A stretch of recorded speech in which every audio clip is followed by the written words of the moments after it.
Welcome to this edition of our weekly webinar series sponsored by the Committee on the Present Danger China.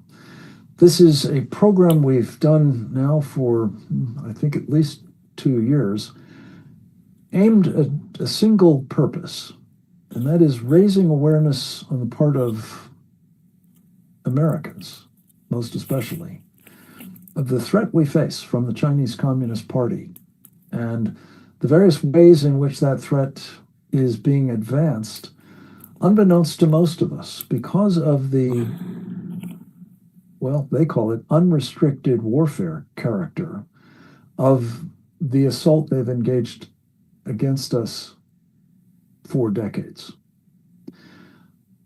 Sadly, most Americans are oblivious to the fact that these are even adversaries of ours, and for good reason. Too few of our elected officials and other leaders have spoken directly to this point. I'm pleased to say that President Trump has explicitly described the Chinese Communists as foreign adversaries. We tend at the Committee on the Present Danger China to use the phrase mortal enemies. But at the very least, it's not something benign, like, I don't know, competitors or rivals. And that's because there is a recognition, and I think it is growing, that what the Chinese are up to is war. It is not the kinetic kind so far, but it is taking myriad other manifestations. And it is being relentlessly pursued by them.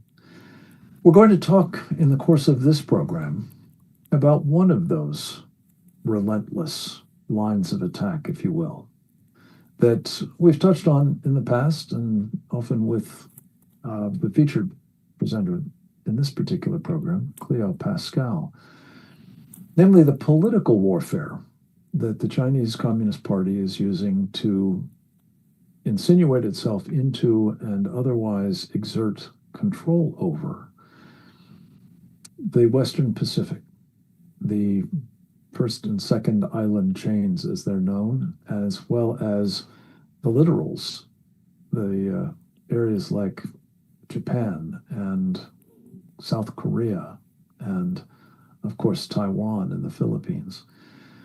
We're interested in understanding not only how they are pursuing this objective of gaining control of this immense area, the waters above it, the materials and resources underneath it, as well as what makes up the airspace and even the outer space overhead. We're also going to talk about the implications of such control, should they gain it, for us, both in the region, for our vital interests there, and they are many, but also for us here in the United States, east of these islands. This is a moment when I think it is particularly appropriate to being focused on the Central Pacific, what our guest Cleo Paskal calls the American Heartland, in the watery section of it, and indeed the western frontier. And this is coming into sharp relief as we speak, because we just lost one of the great champions of this area, of our interests in it, our presence there, and the need to protect those interests and otherwise safeguard our country by fundamentally having the presence, having the ability to project power, having the ability to defend our border, and our allies and our trade routes and all of the other things that make this part of the world so strategically vital and so much up for grabs at this moment. We're going to talk about, in particular, something that Cleo Paskal will be personally attending in the course of the day. And I want to say she is up with us in the wee hours of the day, on which the late Arnold Palacios, the governor of the Northern Mariana Islands, who passed away last week and who was that champion whom I spoke, and what his passing, which will be commemorated today with his funeral and the memorial service accompanying it, means for us, and frankly, again, for the free world, most especially in the water reaches of the Western Pacific.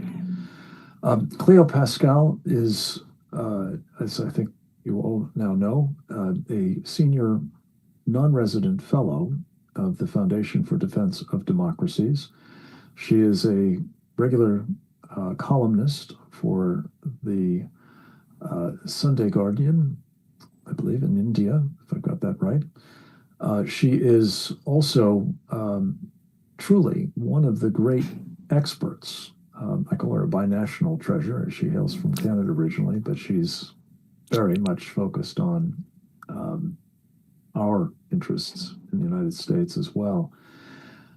A world-class expert on this part of the world, and it does not have, frankly, enough of such experts, certainly engaging as she does with great effect here in Washington, D.C., and in our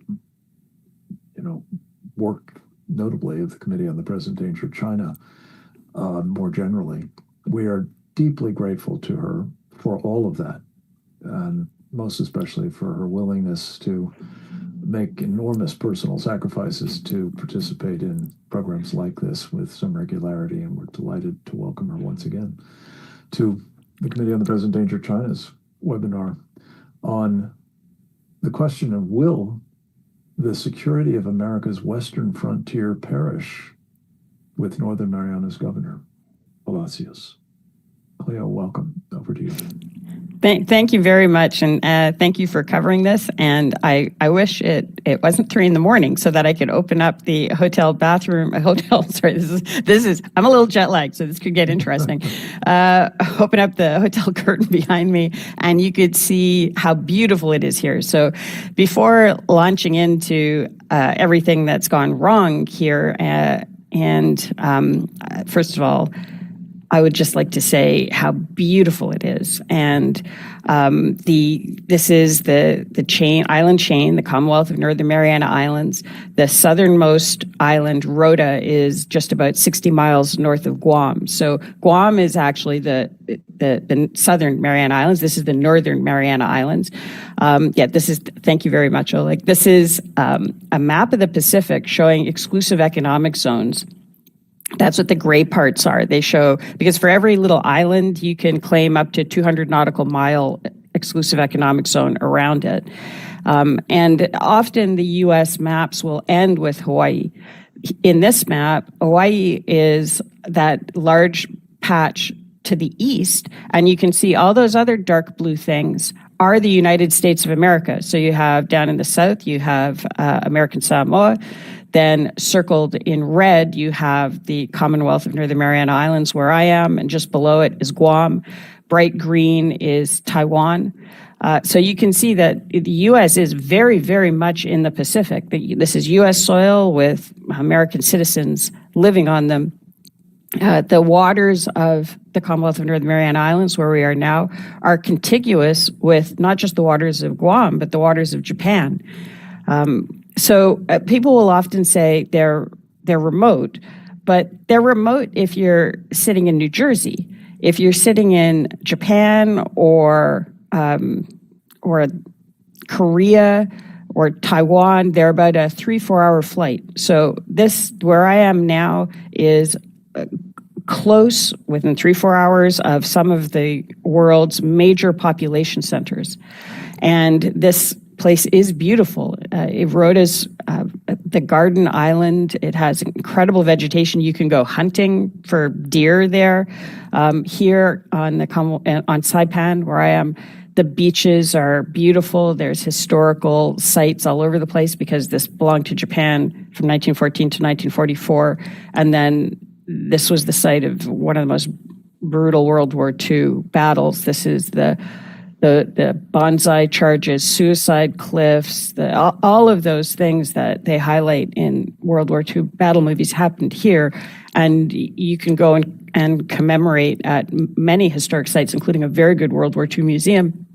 And then the island in between Rhoda and Saipan, where I am now, called Tinian, almost exactly 80 years ago, 80 years ago next week, the Enola Gay took off from Tinian and began the chain of events that ended World War II in the Pacific. And August 15th will be the surrender, 80th anniversary of the surrender of Japan.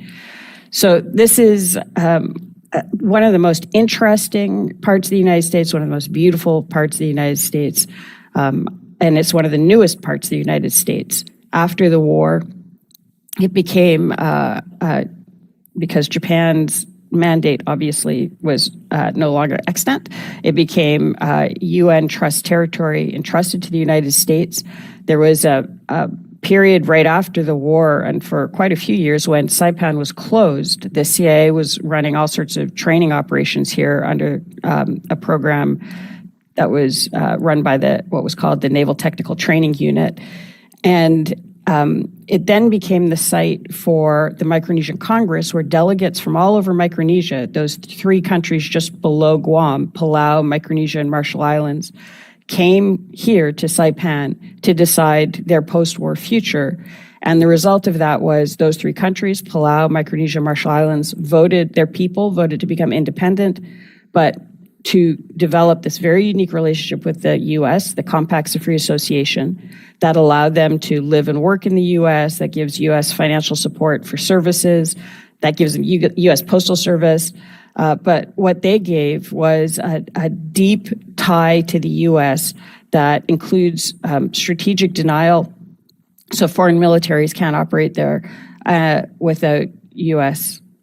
acquiescence, and the U.S. can deploy in various capacities across that whole Central Pacific.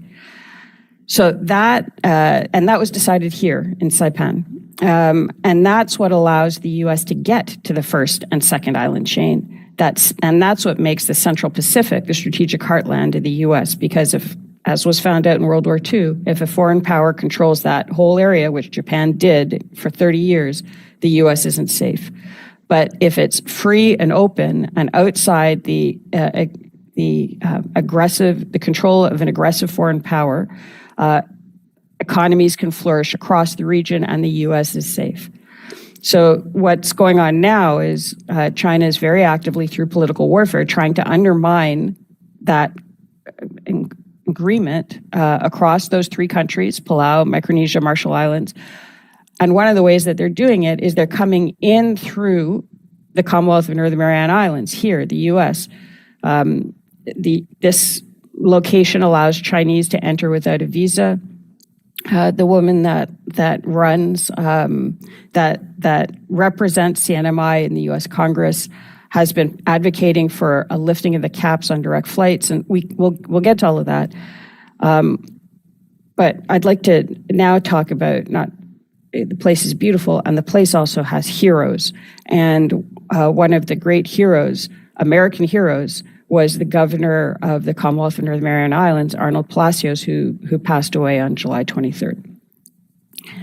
We had the privilege of knowing Governor Palacios personally. He spoke at FDD. I recommend everybody go and watch it. It's incredibly insightful, but also touching. He spoke about how trying to clean up corruption in the Commonwealth of Northern Mariana Islands was left him feeling like John the Baptist, and how lonely a fight it was. And that's because since the Commonwealth of Northern Marianas, I'll just say Northern Mariana Islands from now on, joined the U.S. because of its little loopholes here and there around labor laws and immigration laws.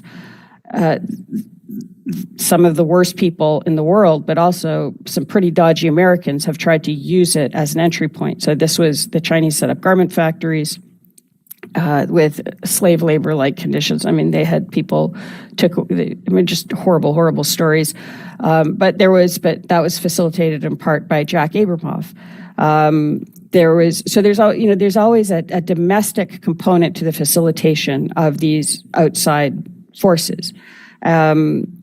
The Chinese Communist Party is going to do what the Chinese Communist Party does. And it's up to us to try to defend against it. And that's what Governor Palacios tried to do. And he did it as part of caring about his people. So to give you two other examples of the sort of things he did, there is a move now to permit the Marianas US dollar digital currency to facilitate online gambling. Governor Palacios vetoed that. It went back to the legislature where that veto was overridden, and it passed.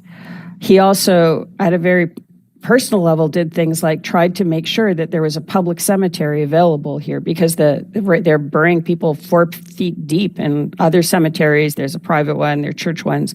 And so he would advocate just for things like a cemetery for his people. This is across the board. He looked to see what the problems were for the people of CNMI and tried to fix them with calm, grace, and humor. So that's the sort of man he was. But the problems were just enormous. When he came in as governor in 22, he looked at what had happened during the COVID era. Commonwealth of Northern Mariana Islands was given about $1.6 billion in various federal fundings, including ARPA funding and CARES funding. And it was not properly accounted for. And this is a place with a population of 45,000 people. $1.6 billion is a lot of money. And he wanted to find out what happened to it. The previous governor, Governor Torres, remember that name because you'll hear it again, hadn't kept proper books. And so Governor Palacios, who just passed away, asked everybody. He asked Treasury, he asked FBI, he asked everybody he could, please come and audit us. I've never seen an American public official say, chips fall where they may, everything is open to you. Come and look, come and poke around, interview anybody you like. My staff is totally available to you. My books are available to you. I just want to clean up the territory that I am responsible for because I'm desperately concerned about the future of my people if this corruption continues. Under previous Governor Torres, there was a casino that was set up here that Governor Torres initially was against. The population here was against casinos. They voted against casinos. But he went on a trip to Hong Kong and Macau, along with several other legislators, and came back big supporter of casinos, specifically an exclusive license for a Chinese casino. They wrote the legislation, and it passed. And within the first few months of it operating, it was running $5.3 billion in 3 months through less than 20 tables in a casino smaller than an Olive Garden. It was, according to a very good Bloomberg article from 2018 that spoke to several casino experts, there's very little chance that that was a legitimate operation. So if it was of concern, that means that there was Chinese-linked casino running billions of dollars into the U.S. economy, and there's no way that that could happen without the Chinese Communist Party approval, if not benefiting in some way, sort of more or less directly from it. And again, that was under Governor Ralph Torres. Governor Ralph Torres had a chief of staff called Angel Demipan. Angel Demipan is also a former legislator who was helpful in drafting some of the legislation related to the casino. After that, after being chief of staff for Governor Torres, he went on to become legislative director for the current representative from CNMI in the U.S. Congress, a woman called Kimberlyn King-Hines. Kimberlyn King-Hines, Representative King-Hines, is the one who's pushing for a continuation of the situation where Chinese don't have tourists. So for many, many years, Chinese could come in here without a visa and nothing, just get on a flight in China, get off here, no checks. They weren't supposed to then leave the jurisdiction, but by at least the hundreds, they were getting on boats and going. As mentioned, Guam's about 60 miles away from Rota, going into Guam, disappearing. Some of them were arrested there for selling meth. There was human trafficking, but also they were found wandering around military bases, the big U.S. military bases in Guam. It became untenable for there just to continue to be no visa. So they created this kind of fiction, which they called an enhanced vetting program. The initials for it are EVS TAP, and sold it as the term they kept using was enhanced vetting. Now, it was enhanced from a starting point of 0, so 5% could be enhanced, but there was never any justification for why they needed this EVS TAP, as opposed to just requiring Chinese to get a visa to come into CNMI like they do to every other part of the United States. I checked actually just yesterday to see what the wait time is to get a B1 or B2 visa if you're in Beijing. On the State Department website, the wait times for each location are listed by months. So if you're in Delhi, it takes 5.5 months to get an interview for a B1 or B2 visa to come to the US. If you're in Beijing, it takes 0 months. So it's very difficult to see if it takes 0 months to get a normal B1, B2 visa to come to the rest of the United States, why that couldn't be applied here. But she is extremely insistent on this EVS TAP, and she has been enlisting other members of Congress to support her. There was a letter from Congressman Niles from Texas 22, who is a very staunch defender of the border, supporting the EVS TAP. She herself was on radio here, local radio, on July 30th, talking about how Jim Jordan had supported her EVS TAP program, and how Representative Mast seems to have been quite supportive. So I don't know what she's actually telling them, but I think that they would be very surprised that they were supporting a program that allowed Chinese to come in without a visa. And I think perhaps she doesn't realize, or maybe she doesn't care, what this will do when their opposition finds out, because now whoever runs against them can legitimately ask them, why do you support Chinese coming into the U.S. without a visa? So you can see how this, I don't know what her relationship is with all these other things, except I do know that when she was on the Ports Authority here, she approved the setting up of a different Chinese casino, Chinese-linked casino, right on the dual-use harbor in Tinian, where the U.S. is putting in hundreds of millions of dollars rehabilitating the old Northfield site, which is where the Enola Gay took off from, and was the busiest airfield in the world when the B-29s were taking off to bomb Japan, again, just over 80 years ago. So these are American public servants, right? And why am I bringing this up specifically now? Her legislative director, Angel Demipan, who I mentioned, who was chief of staff for Governor Torres, helped draft the legislation for the first Chinese casino, worked with her. She was trying to push through this lifting of caps on direct flights from mainland China, which hasn't happened, but the unblocking of the EVS TAP, which has, is now the Deputy Assistant Secretary for Insular Affairs at the Department of Interior. And I mentioned that Governor Palacios worked very hard to get a public cemetery.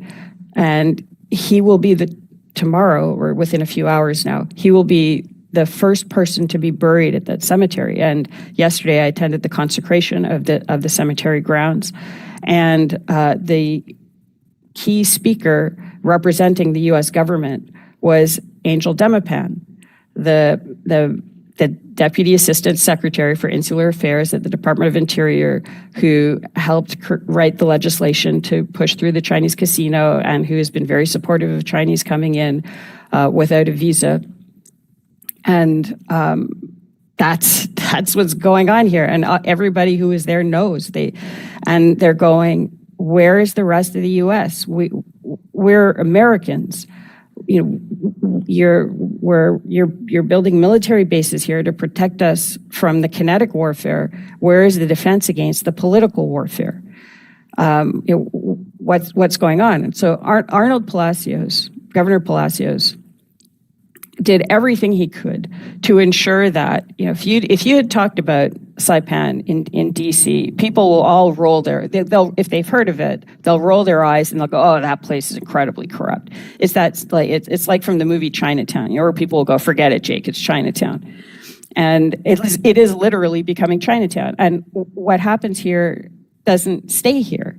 The woman that ran the Bureau of Motor Vehicles here was convicted of selling U.S. driver's licenses to Chinese who are unlawfully here. They're going by boats to Guam. They're using the U.S. Postal Service to distribute meth. I mean, these are all cases where people have been caught and convicted. And they're coming into the financial structures and have companies here that are very influential, including some that are in the Chamber of Commerce that are lobbying for all sorts of things. Representative King Hines is supposed to be, she has announced that small business congressional delegation from Congress is supposed to come here in August, where she can explain to them, in her words, the nuances of the economy here, which will undoubtedly mean, why there is a need to continue to allow Chinese to come in without a visa and all that. By the way, just to clear up that argument, currently, or in February, the latest numbers I have, there were 8 to 10 times more Korean tourists here than there were Chinese tourists, even though they haven't met the cap on direct flights, and even though they still can't come in without a visa. So this fiction that the Chinese are the sole ones supporting the economy, and if you make them apply the 0 months in Beijing to get a visa, suddenly the economy will collapse, is not accurate. It's not borne out by the facts. And if they're pushing for that, something else is going on. It's like the U.S. is a house, all the other doors and windows are locked, and they want to make sure this one window is left open. So Governor Palacios repeatedly came to D.C. to say, help me close the window and help me build my house, reinforce the foundation, put on the roof. And that hasn't happened. So the question, will the western border survive? Will it remain secure? Governor Palacios did more than his bit. And I can tell you there are a lot of people here on the ground who come and talk to me who want to do their bit also. But the situation here is so complex. Representative King Hines, who we just spoke about, her husband is the chief prosecutor in the Commonwealth of Northern Mariana Islands. And Governor Torres, who we spoke about before, who brought in the casino, or was part of bringing in the casino, is rumored to be considering running for governor again in November 26. Whether Governor Palacios' legacy continues is up to us. The director of the FBI recently announced that they're opening up a field office in New Zealand. Well, it would be nice to have a functioning field office, at least in Guam. We are an 8-hour flight west of Hawaii, but we're 4 hours, as mentioned, from some pretty unusual, all sorts of economic forces in Asia. If we don't come to the assistance of the people of the Commonwealth of Northern Mariana Islands, then it will be very, very difficult to withstand the political warfare that is pouring in through this border, and it will get to every other part of the United States through here. That I think is at least a secondary goal. The primary goal is to make to come in, I think, and put themselves in a position where Guam becomes very difficult to defend, and whatever is being put in here isn't operational when the time comes. So you can put in your hundreds of millions of dollars for your divert airfield on Tinian, but if you haven't checked out what's in that building on the harbor that is now shut down, it's maybe we just don't know what's in it, and checked out what's going on with the grid, and checked out how many people are coming in on EVS taps and how many people are leaving. How many people have come in? Those numbers aren't available. So will it survive? It's up to us. There are a lot of people here who want it to. And in the memory of Governor Arnold Palacios, who did everything he could, I would request that please let's clean up Chinatown. Cleo, especially with being jet lagged, that was a tour de force in terms of really laying out what is at stake, what is happening, and some of the individuals that are playing, especially in the absence of Governor Palacios, potentially very problematic role, including, it sounds like, people working for the government at the moment, federal government at that. We're going to come back to you with some questions to further tease a lot of this out, but before we do, we have two other presenters, both of whom are familiar to this audience, I think, and should be, certainly because of their preeminence in this particular arena of what the Chinese Communist Party is about, what it is up to, and what it means for us. We're going to go first to Gordon G. Chang. Gordon is perhaps the most prominent critic of the Chinese Communist Party in the United States today. He is a distinguished senior fellow of the Gatestone Institute and a columnist for Newsweek magazine. He is the author of a number of books, including most recently Plan Red, China's Project to Destroy America. He is a frequent guest on my program, Securing America, and was kind enough to allow me to interview him earlier today and apply part of that program for this purpose of giving some thoughts about, well, who's responsible for what's happening in the Northern Marianas at the moment, and inform our need to hold such people accountable. Let's go to the video of my interview with Gordon G. Chang on Securing America today. This is a welcome that I'm particularly delighted to make to Gordon G. Chang, one of our great resources here at Securing America, with whom we've not spoken in altogether too long. We're always delighted to be able to catch up with him. He is a senior fellow at the Gatestone Institute, a columnist for Newsweek. He is also the author, most recently, of Plan Red, China's Project to Destroy America. He is everywhere, fortunately, including on our air, and we are always very, very grateful for his time. Welcome back, Gordon. Good to have you with us, sir. Well, thank you, Frank. I wanted to start. We're doing a webinar as we speak this afternoon with our friend Cleo Paskal, who has been warning, as have you, for quite some time now, about the inroads that the Chinese Communist Party is making in the islands of the Western Pacific to essentially restore, I guess one might say, the presence there of a hostile totalitarian power such as we've not faced since we liberated them all in the course of World War II. The concern is that that would be a very bad thing for obviously regional interests, but also for our own. And I wonder if you might speak to this issue of the lengths to which the Chinese are going to establish through various ways and means in various places a presence that will be hostile to us and to our vital interests. China wants to control all of the Pacific, and clearly this is part of a long-term plan. They're very good at it. They've been very determined. You know, Frank, I don't look at this as an issue of China. I look at this as an issue of the United States. These islands some of them are actually part of the United States. Guam, for instance. Others are commonwealths, which are effectively part of the United States, and we've ignored it.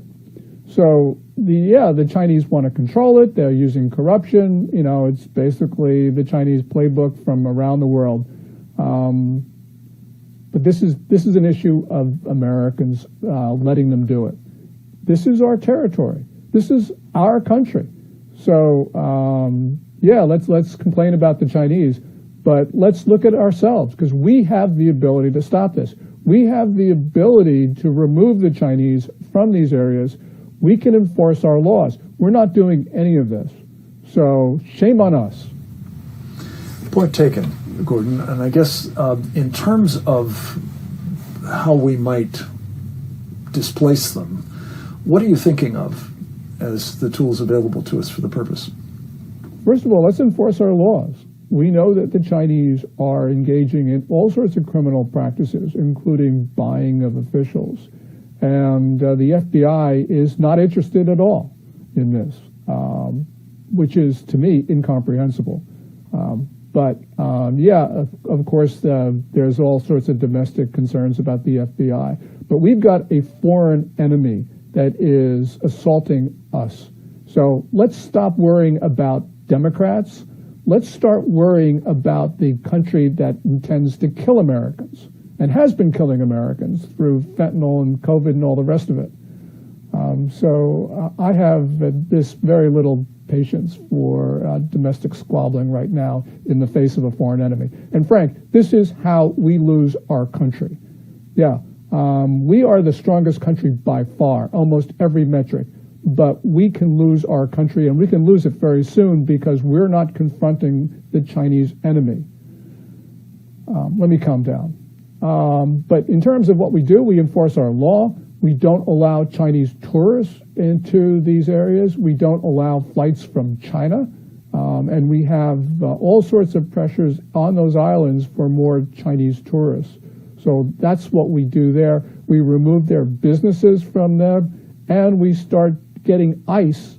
They might worry about some family in Los Angeles that has been there for 3 decades and now is going to deport them. But I think they should be using their resources as the number one priority to make sure the Chinese networks in these islands are broken up and the Chinese are either imprisoned or expelled.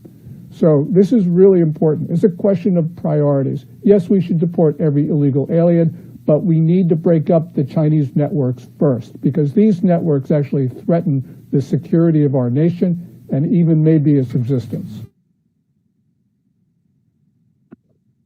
Gordon Chang, where we go from there is to explore a little bit further the strategic issues that are in play in all of this. With a man who has done an incredibly important service to our country, starting in his time as a naval intelligence officer, and the Chiron incorrectly identified Gordon Chang as one, but this is one of our most accomplished veterans of the U.S. Navy's intelligence service, and that would be Captain James Fanell, United States Navy, retired. Captain Fanell is someone who, notably during his final duty station as the Chief of Intelligence and Information Operations for the U.S. Pacific Fleet, saw what the Chinese were doing and warned very, I think, insightfully about what would be coming, in particular in a decade of concern in which we now find ourselves, namely in which the Chinese have put into place not simply the means to wage this pre-kinetic, unrestricted warfare against us, but the old-fashioned shooting kind as well.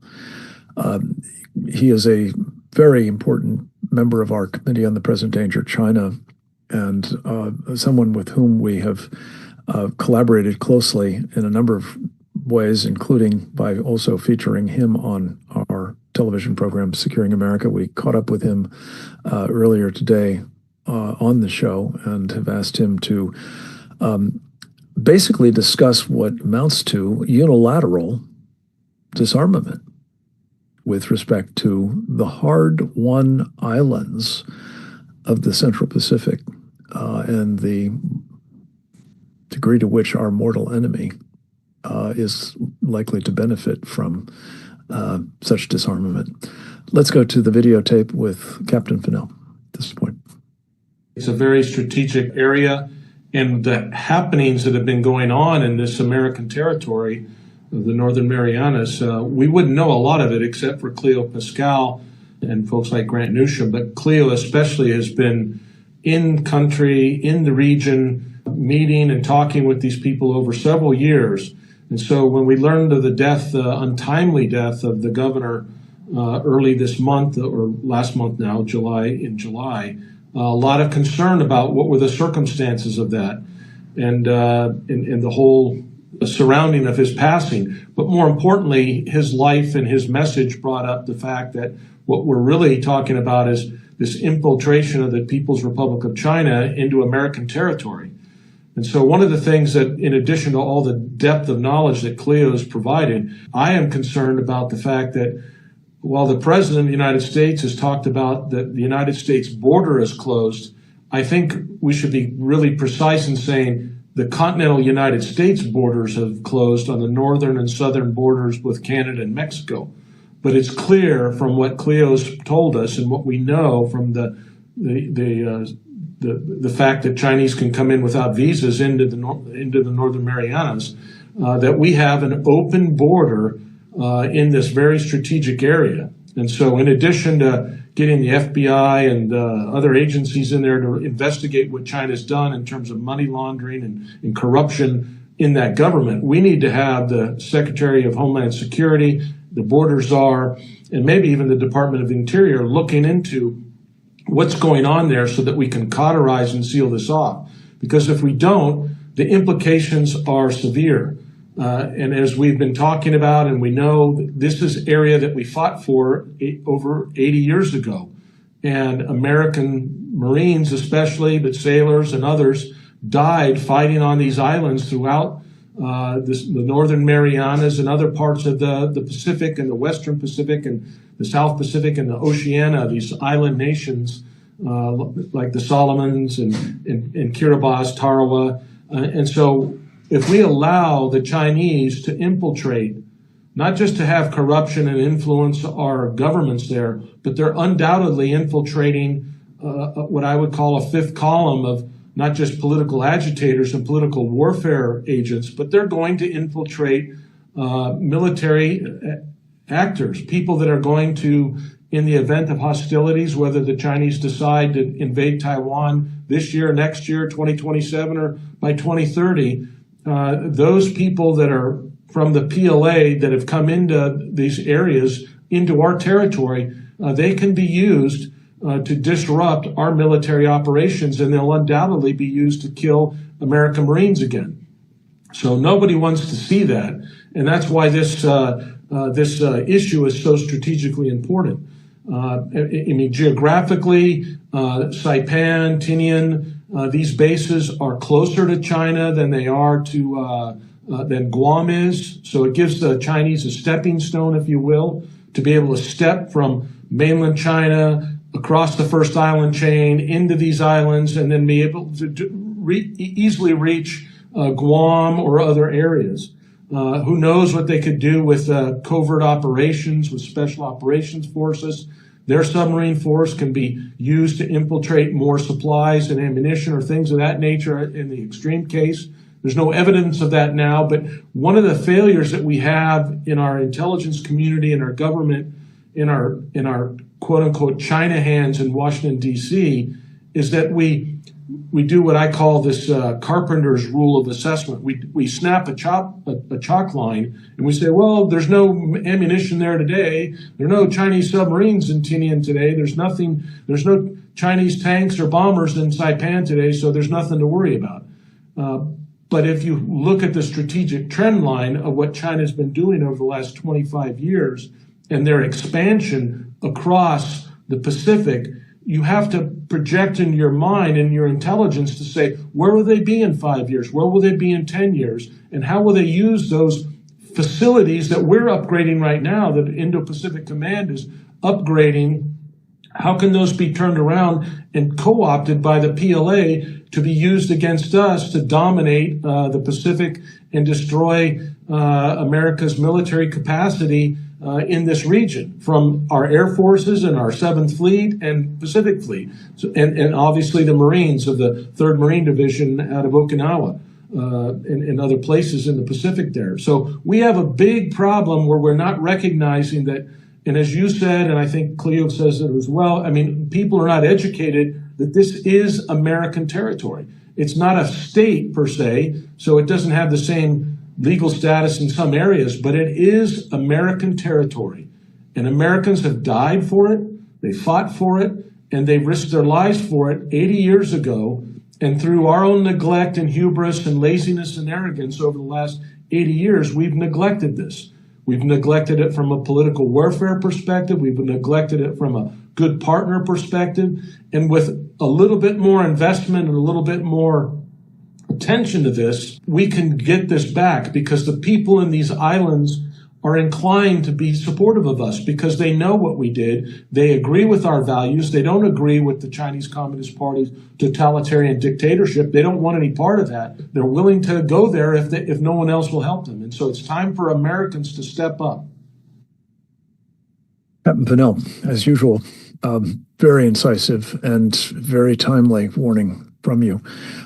Cleo, I want to basically, as I said earlier, explore some of the points that you made and our other colleagues to further illuminate what I think is clearly a strategic problem of the first order. And just to be clear, when Chinese tourists come to this island Saipan or others in the chain, I guess. You mentioned at one point that they're supposed to stay in that territory. Are they actually able to get to the United States, having gotten inside it, without further processing or visas and so on as well? Not legally, but as we've seen by how many of them have been found in Guam, I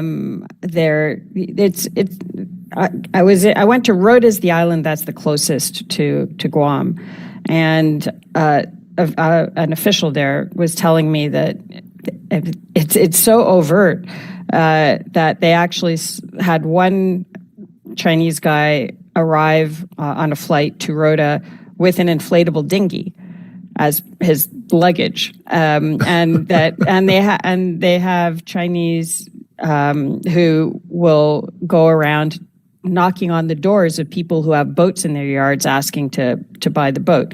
Now, these are clearly not top operatives, but if you are a top operative, I think it can be not very complicated. And also remember that there are a lot of yachts that flow through this area.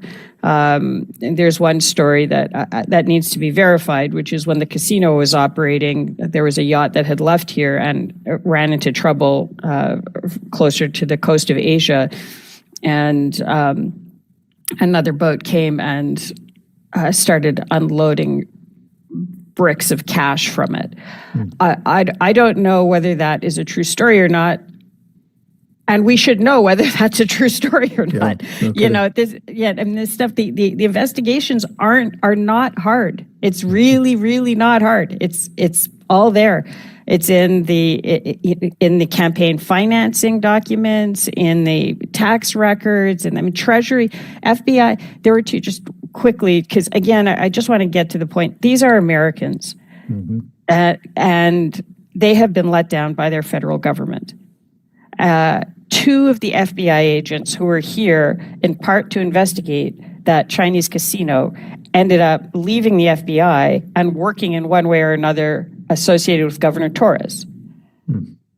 This is not, the corruption that is here has been facilitated not just by neglect by Americans from the rest of the country, but by some pretty dodgy Americans, and it's flowing both ways. You know, all of the people that I mentioned who are the Deputy Assistant Secretary of Interior, the woman who's representing CNMI in Congress, the former governor, they're all Americans. And they are bringing this way of operating into the U.S. Congress, into the Department of Interior.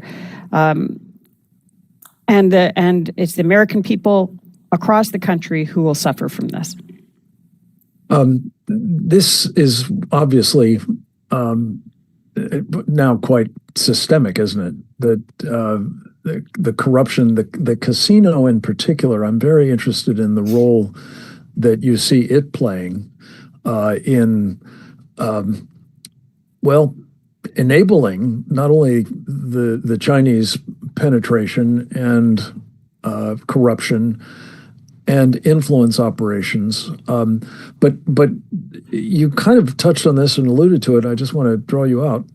Are you saying that it could also conceal, more overtly and offensively oriented military operations as well? Or did you suggest that it's been shut down, or is it still a going concern? So the casino itself was operated by a company called IPI. During the construction, so I mentioned that it was running out of a smaller location, and they were in the process of building a massive building with a gilded front, like it looks like it's out of Vegas, but they were using, at least in part, illegal Chinese workers. And one of them fell off the scaffolding during the construction and died. And so there was an investigation. I think labor got involved. And that's the thing. There are all these different departments of the U.S. that can come and help. And as a result, construction was shut down. So if you see it now, somebody described it to me yesterday, a local actually, is representing what China actually is, because it's got this glittering facade. It's very poorly built. It's half finished. The marble is just a very thin veneer, and it was built on an ancestral burial ground. So it's morally corrupt. It destroys what was there of spiritual worth beforehand. It is not structurally viable over the long term, but it kind of looks pretty from the outside. So that's what's there now. That company kind of went into bankruptcy during COVID, but there's a new company right now that is bidding on the assets, and the reporting is that there are some linkages between the new company, which presents as Japanese, but actually it looks like at least key components of it are Chinese, and that there are linkages between the new company that's trying to get a hold of the assets, which includes the exclusive gambling license, and the old company. It just needs investigation. If I know elements of this, pretty much everybody on the island does, and it doesn't take a lot of digging. It just takes building trust. Yeah. And Cleo, this is a point you made powerfully, and I want to just further illuminate it. We have been undermining that trust, I think it's fair to say. Closing an FBI investigation, as I understand it, not so long ago, closing the the office or whatever there was of the FBI on the island, as I understand it. And I know everything I know about this subject from our conversations about it, so correct me on all of it if I've got it wrong. But and then the kind of well, as you say, the corrupting influence on the society that some of these politicians or representatives have been, or their staff have been exhibiting. Is it an overstatement to say that we're in the process of losing, well, for want of a better expression, the hearts and minds of the people of the CNMI? Not to be too dramatic, but I think it's more. I think it's deeper than that. I mean, so what inspired Governor Palacios on his lonely fight that he didn't know whether he could win or not against very powerful, well-funded players here backed by the Chinese Communist Party. And it was his faith. And a lot of the people who are fighting here, in fact, somebody said to me yesterday that you come into the world naked and you leave naked, and all you have is your soul. And what this corruption is doing, it's corrupting the politics and it's corrupting the economy, but it's corrupting the soul of the nation through the individuals. And you can visualize it. You can see this sort of, the like dropping of black ink into a pool and just watching it spread. And so, I mean, it really is that it's destroying families. And this is where the trust thing comes in. People will tell me, look, I'd like to talk to you, but my cousin or my uncle or whatever, is involved in this, and I have to protect the family. They have kids. If they lose their job, then their wife. It gets right into what it is to be a human, and it can twist you to the point where you're making decisions that you think are the morally right decisions, but they're just not. And they're going to, and down the line, by the time you figure it out, it's too late. And I think that happened. The Chinese Communist Party operatives are extremely good at doing this. Why don't you just take this $10,000? It will help you put your kid through school. And then they've got you. You work really hard. You really deserve a vacation. Why don't you come to Hong Kong and we'll show you, we'll give you the vacation that you deserve for being such a hard working public servant for so long. And then they've got the videotapes on you. So it's corrosive at a level that is just fundamental. It's right into the soul of humanity. And on the FBI thing, as I understand it, there was an FBI field office at some point in Guam, and what I'm told is there isn't any longer. And if there is no FBI field office in Guam, and Director Patel is very focused on moving people out of DC to the point of opening up one in New Zealand, it would be good maybe if there isn't one in Guam, it should be reopened with jurisdiction over the Northern Mariana Islands. Right. If there is one, it should be upstaffed. And just last point, it should not be staffed by locals. So people will say, you hire a local, they really understand the local culture. You need the advice of locals, but can be much more difficult for locals to operate. And I think that may have been one of the things that happened in Interior. Get a local to be the DAS for insular affairs. Just because you're local doesn't mean anything. You can have a Palacios who's a local, and you can have somebody who's fronting for a Chinese casino who's a local. It comes to what's inside, not to what's outside. Right. Such a key point. Let me turn to the military piece of this. Several of you touched on it, but again, this is particularly Guam, but as you say, Tinian is expected to become part of the front line of America's defenses on its western border, as you've described it. And I want you to tease out a little bit further, if you would, that the idea of this being sort of the western heartland of America. But if the Chinese are present in these islands in some numbers, and they may be there as tourists, they may be there as casino operators or, workers building the place or what have you. But Cleo, how would you assess the likelihood that such individuals would, without much difficulty, be able to do what I think Gordon was suggesting, which is to say neutralize whatever else we're doing on those islands in case of particularly a shooting war or maybe the run-up to it at the hands of the Chinese Communist Party? So Chinese individuals are hostages of the Chinese state. And this is legally enshrined in the 2017 National Intelligence Law, which requires every Chinese citizen and Chinese organization to support, which includes the companies, to support Chinese intelligence collection efforts and operations. It's legal, it's the law. So if you have relatives in China or you have economic ties back to China, they have you.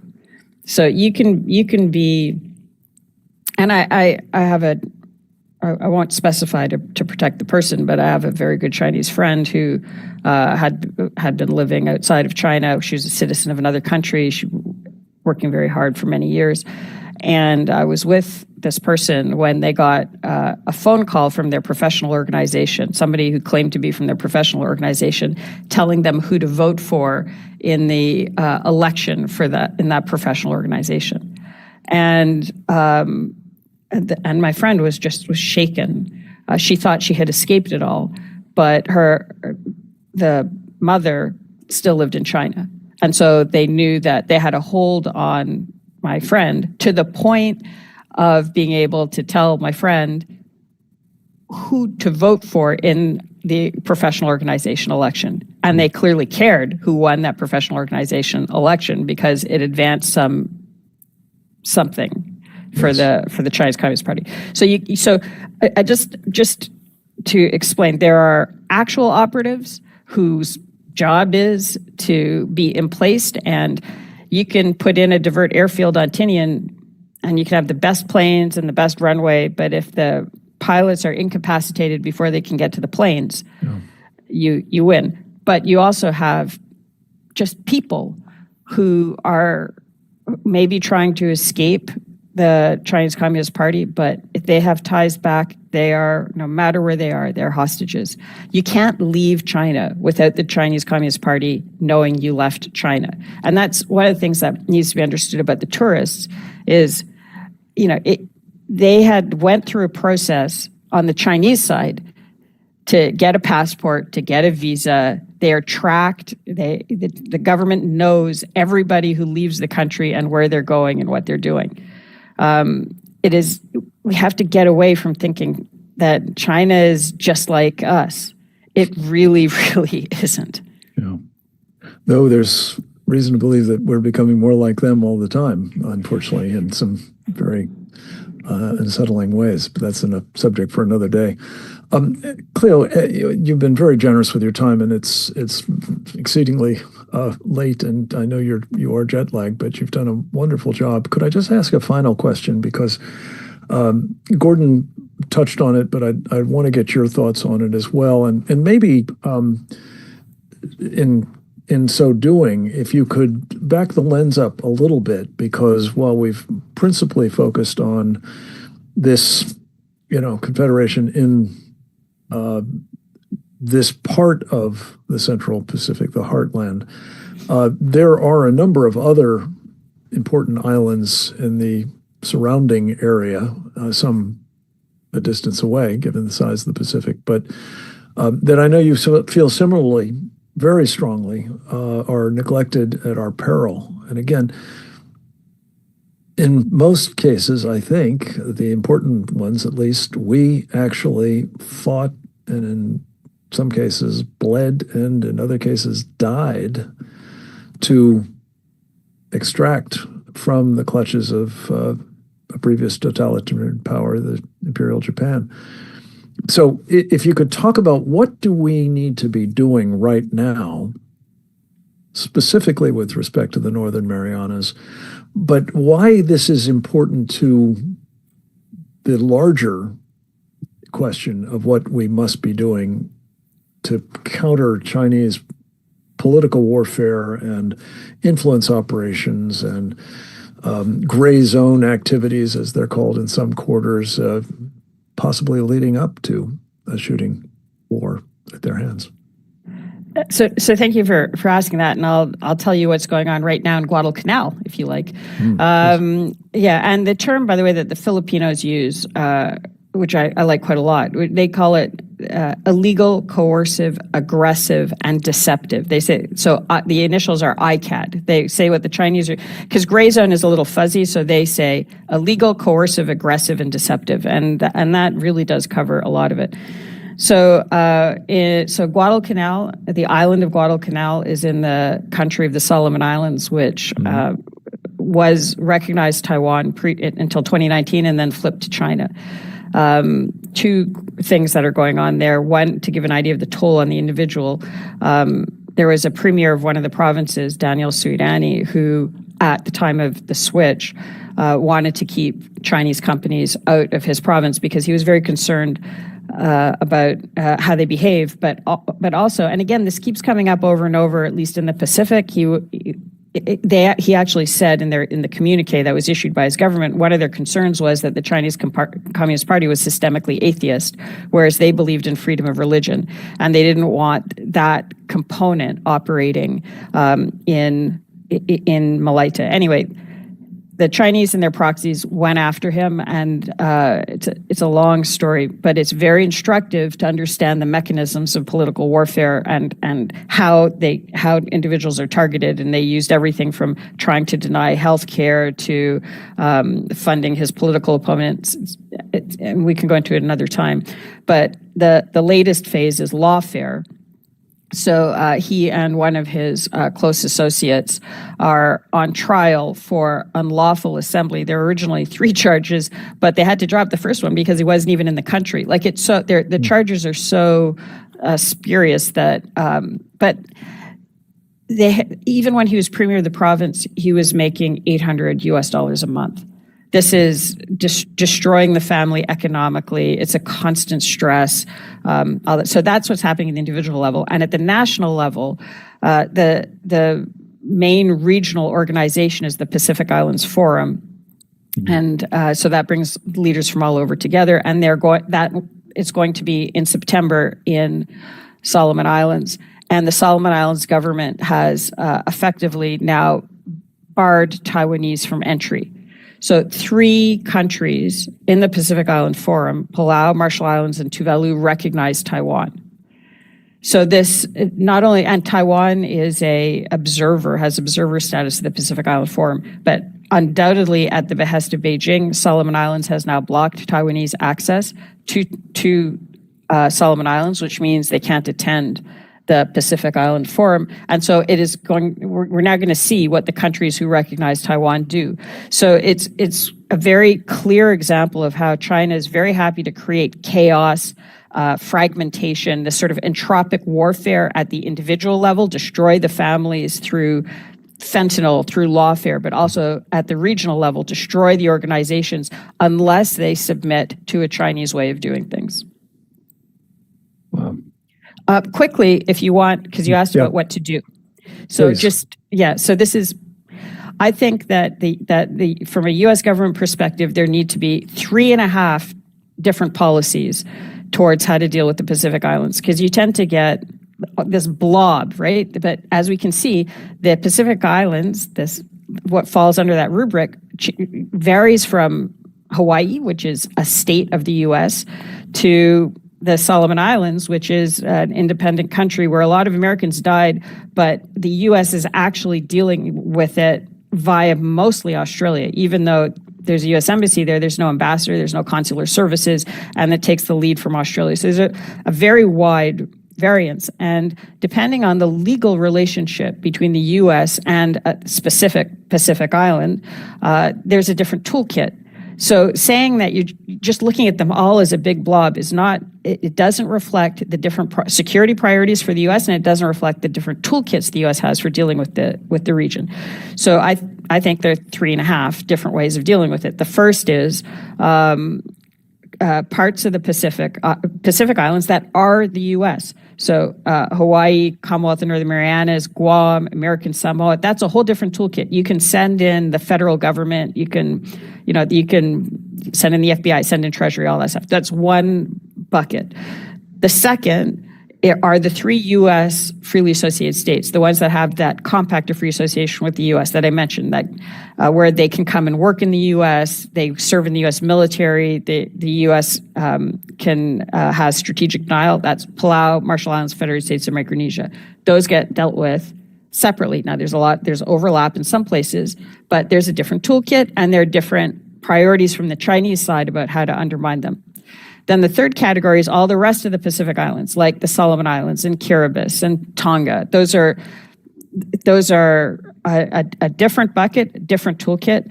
And then the half are the 3 countries that recognize Taiwan, because they're being targeted in a very different way by China.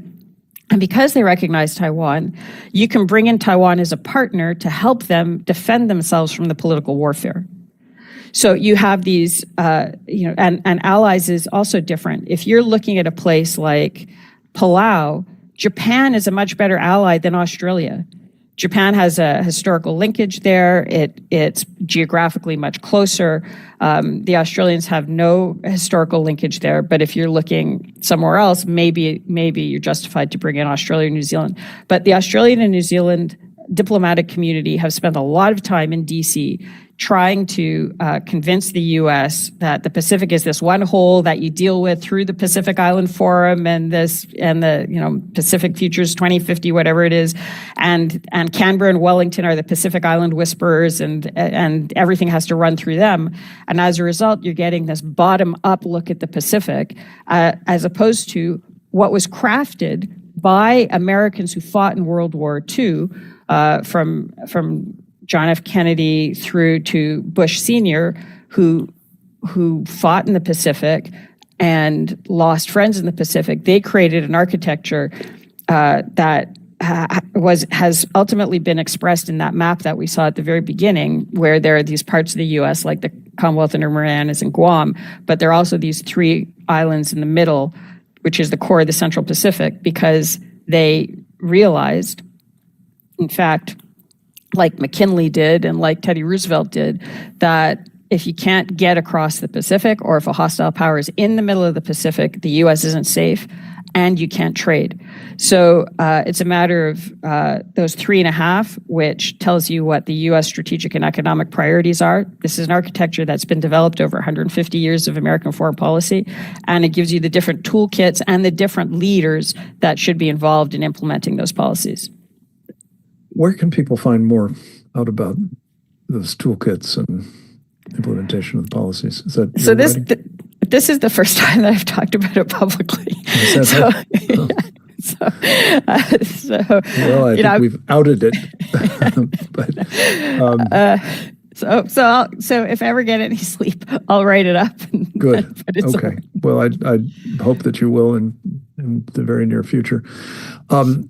Let me just say, Cleo, that one of the things that you sort of, again, alluded to, but that in our previous conversations you've impressed upon me, and I think is intangible, but it's illustrative of your deep insight into these islands and the subject more generally of, how are they faring as they become increasingly targets of aggressive Chinese influence operations. And that is, how are we interacting with them, dealing with them, treating them in the form of, for example, sending a high-level delegation to honor Governor Palacios, to express solidarity about his commitment to being part of the United States and his, public service ethos as it related to trying to audit what may well be corrupt government entities and practices. And sadly, a deputy assistant secretary from the islands, perhaps, yes, but nonetheless, someone who, from what you've indicated here, may well be part of the problem in a lot of respects, is hardly an appropriate indication of the importance of these islands, or what should be the importance of them, and our appreciation of that importance. And I think this is a work in progress, but if there is in fact a congressional delegation coming through on the small business side, and it's under the influence of this representative in Congress who may not be entirely on the up and up herself, it makes all the more important something that I've been encouraging others like the committee, select committee in the House of Representatives, whose responsibility is the competition with the Chinese Communist Party. Its chairman, John Molinar, was on this program last week. He's doing very important work in that committee, as I think you know, Cleo. It would seem to me that a field hearing by that committee in the Northern Marianas, for example, would be a very important signal of not only, our appreciation of the islands and their people, but also the solidarity that we feel with them in a time of increasing CCP aggression. So I'm hopeful that he will take that under advisement and act on it. A field hearing in Saipan, for example, and I hope, if you don't mind going back, it's a long way to go, but if you don't mind going back, that you will be a lead witness there if this does come to pass. Let me just conclude by saying, Cleo, that you being there on the occasion of this ceremony, this funeral, this honoring of a fallen hero, I know means a lot to his family, and I hope that they will appreciate having arguably the world's leading expert on these islands, and certainly one who has done as much as anybody, either in your native Canada or south of the border here in the United States, to elevate the importance of these places. I hope will be seen as an evidence that there is, in fact, a commitment to them and to their being part of the Western frontier of our country, and their security and their prosperity and their appropriate treatment by the rest of us is now in prospect. And if so, it will be thanks in very, very substantial measure to your great work.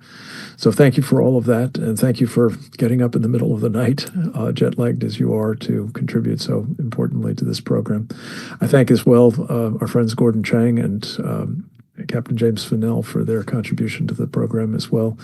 And let me just hasten to add, I mean to do this each time, but I always want you to appreciate, ladies and gentlemen, the important role that our friend Oleg Atbashian makes all these things work. She's not with us at the moment. She's on assignment elsewhere, but Dee Dee Laugesen as well played calculably important role in helping the Committee on the Present Danger China do its work, and I'm deeply grateful to them for doing so. As I'm deeply grateful to all of you who participate live in these programs.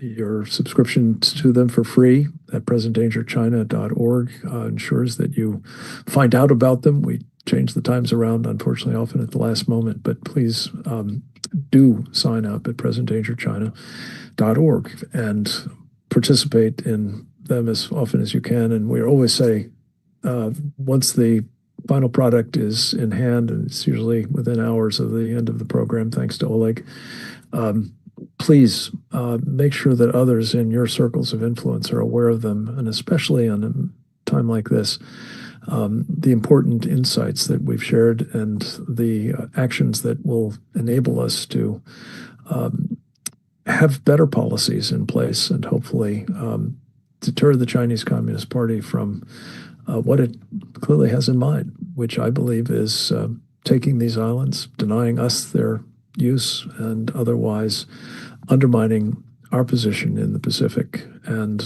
that of the free world more generally. So with that, we'll say goodbye and God bless, and thank you again for participating in this program.